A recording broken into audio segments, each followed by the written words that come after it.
How does a simple midfield overload completely shut down an opponent's offense? It's the ultimate defense against rapid counterattacks that bypass traditional backlines, and it's exactly how Spain suffocated Argentina's lethal forwards to win the 2026 World Cup. In possession, Spain shifts their 4-3-3 formation to pack the center. This numerical advantage forces the defending team to pull their wide players inward, which mathematically leaves massive open space on the flanks for Spain's fullbacks to push forward. But pushing those defenders high leaves huge empty pockets behind them.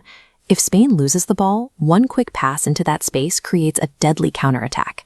Here's the trap. That tight central cluster of midfielders acts as an immediate defensive net. The second possession is lost, they instantly swarm the ball to block all forward passing lanes. This rapid recovery prevents the opponent from launching the ball into those empty spaces.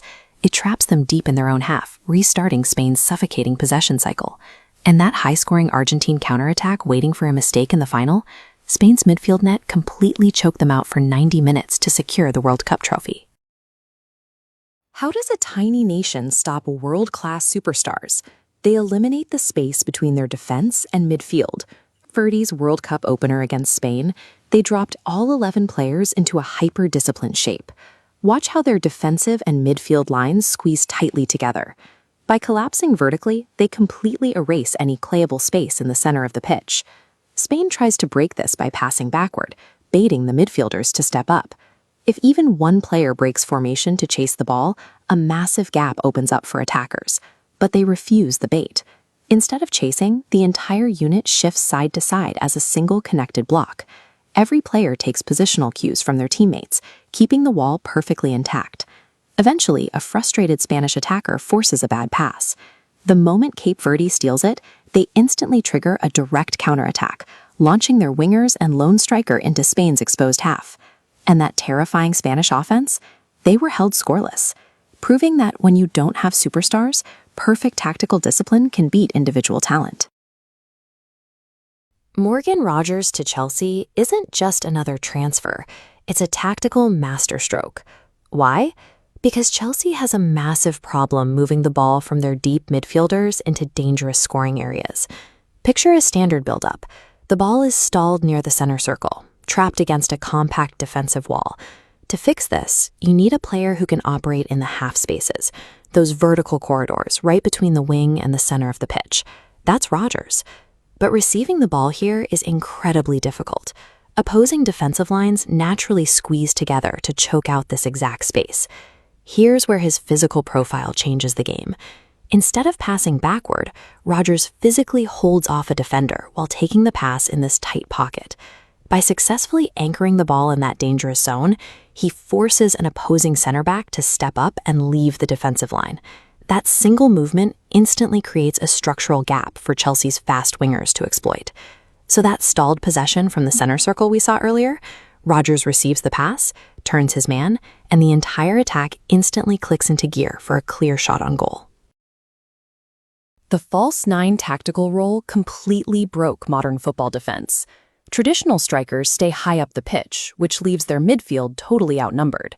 But in the May 2009 El Clasico, Pep Guardiola quietly shifted Lionel Messi into the center to fix this. Look at a standard 4-3-3 formation. The center forward is pinned right up against the opponent's center backs. But as a false nine, Messi did the exact opposite.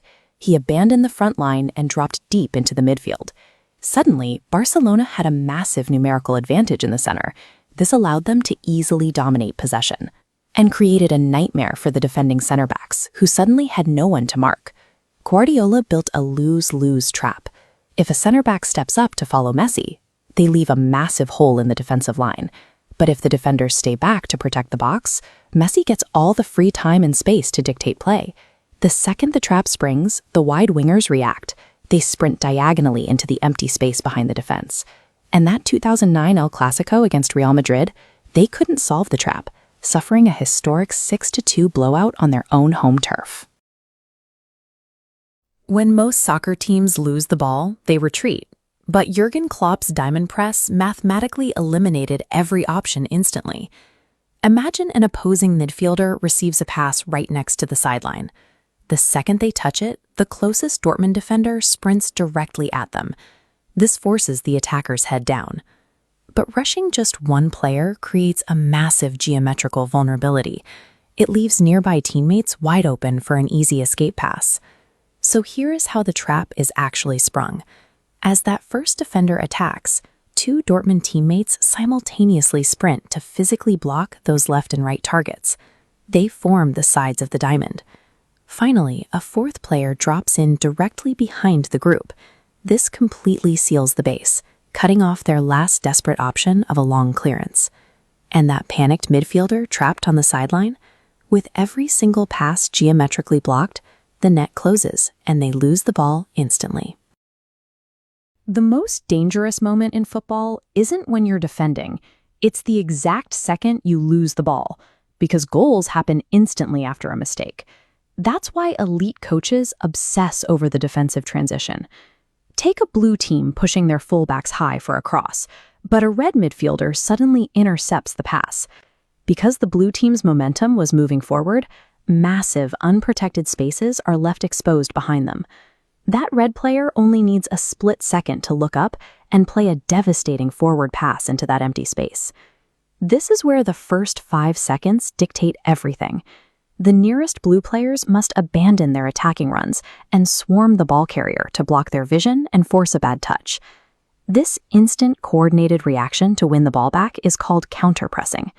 But if the ball carrier escapes that initial pressure, the blue team must either commit a quick tactical foul or completely abandon the press and sprint backward into a compact defensive block. But when that trap is executed perfectly in those chaotic first 5 seconds, that intercepted ball gets immediately forced backward, safely killing the counterattack before it ever begins. Why would a football player intentionally break the rules to give away a free kick? It's called a tactical foul, and it's the ultimate defense for the most dangerous moment in the game, the 3 seconds right after losing possession. Imagine losing the ball high up the pitch, and suddenly you're caught in a 6-on-4 counterattack. If the ball carrier beats your closest midfielder, your defenders are completely outnumbered. That dangerous mismatch is called an overload, and it's deadly. Instead of tackling cleanly, that midfielder just steps in and takes him down. Handing the opponent a free kick seems like a punishment, but it's actually a brilliant strategic trade-off. The referee's whistle creates a dead ball stoppage, instantly killing their momentum, and buying the exact seconds your teammates need to sprint back. They use that time to rebuild a compact wall of players behind the ball.